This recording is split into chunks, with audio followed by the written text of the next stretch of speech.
আমাদের গোপাল শুয়ে পড়েছিল। হ্যাঁ, এবার ঠাকুরকে তো পিঠে দিতে হবে। তো আমার মা এখন এসছে ঘুমন্ত গোপালকে এখন ঘুম থেকে জাগাবে, যে উঠে পড় বাবা, পিঠে খেয়ে তারপরে শো। তো সবাই মোটামুটি আমাদের বাড়িতে পিঠের আশায় ঘুমিয়ে পড়েছে। তারপর আবার এসছে। তুলসী পাতা দাও মা। তো এই যে আমাদের ঘুমন্ত গোপাল মশারির ফাঁক থেকে উঁকি মারছে, আর এই যে পিঠে কিন্তু তার সামনে চলে এসছে, পিঠে গুড় সবাই।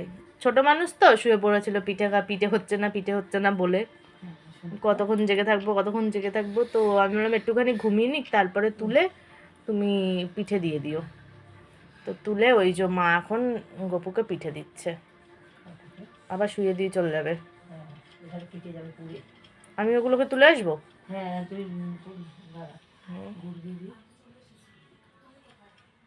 তো এই যে আমাদের গপু সোনা পিঠে খেয়ে নিয়েছে।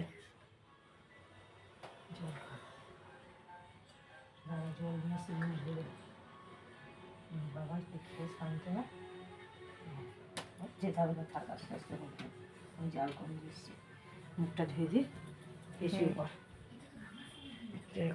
আমি শুইয়ে দিয়েছিলাম। অতক্ষণ ধরে বসে থাকে, অত পিঠের জন্য কি অত বসে থাকতে পারে বাচ্চা মানুষ? আমাদের তো কাজ আছে, এই জন্য তোমরা তাড়াতাড়ি করতে। হ্যাঁ, ওই জন্য যে শুয়ে পড়ুক, ঘুম থেকে তুলে পিঠে দেবে। ঘুম থেকে তো বাচ্চা মানুষদেরও মাঝে মাঝে তুলে দেওয়া হয়। আমরাও ঘুম থেকে উঠে খেতে চাই, ওরও অভ্যেস হয়ে গেছে। তা আবার শুয়ে পড়েছে। মানে যে ওই যে সরা পিঠেগুলো হয়েছিল না, সরা পিঠেগুলোকে দুধে ভেজানো হবে। তো দেখো, দুধ কিন্তু আমাদের জাল দেওয়া চলছে। পিঠে পুলির দিনে মানুষ পিঠে পুলি খেয়ে শুয়ে পড়বে, এটাই স্বাভাবিক। কিন্তু না, আমাদের বাড়িতে আরেকজন আছে যিনি এসব পিঠে টিঠে তার চলে না। তিনি আমার কাছে বায়না করেছে, মা আমার একটু বিরিয়ানি খেতে ইচ্ছা করেছে, তো আমাকে একটু বিরিয়ানি খাওয়াবা। তো অনেক বললাম যে আজ পিঠে খাওয়া, ও একটু মিষ্টি জিনিস কমই পছন্দ করে। তো ওই জন্য করলাম কি, ওর জন্য বিরিয়ানি অর্ডার করেছিলাম। এই মাত্র জোম্যাটো থেকে বিরিয়ানি দিয়ে গেল।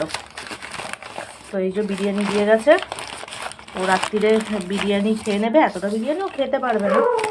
কন্টেনারে, ব্ল্যাক কন্টেনার, নতুন যে দোকানটা হয়েছে বোম্বে বিরিয়ানি, তো সেখান থেকেই কিন্তু আনা হয়েছে। কন্টেনারের জন্য দাম অবশ্যই কেটেছে। এই আর একটু আগে রাখলে ভালো হতো। তো এই যে আমাদের দুধ পিঠে তৈরি হয়ে গেছে। একটু দুধটা না বেশি শুকিয়ে গেছে, মানে বেশি ফোটানো হয়ে গেছে বলে, কিন্তু খাওয়া যাবে। তো আমাদের আজকের পিঠে পুলি এখানেই শেষ। ওখানে একটু দুধ গরম হচ্ছে, এর ভিতরে একটুখানি ঢেলে দেবে যাতে একটু ঝোল ঝোল হয়। ঝোল ঝোল খেতেই তো বেশি ভালো লাগে। খেয়ে দেখেছিস? চলো টাটা।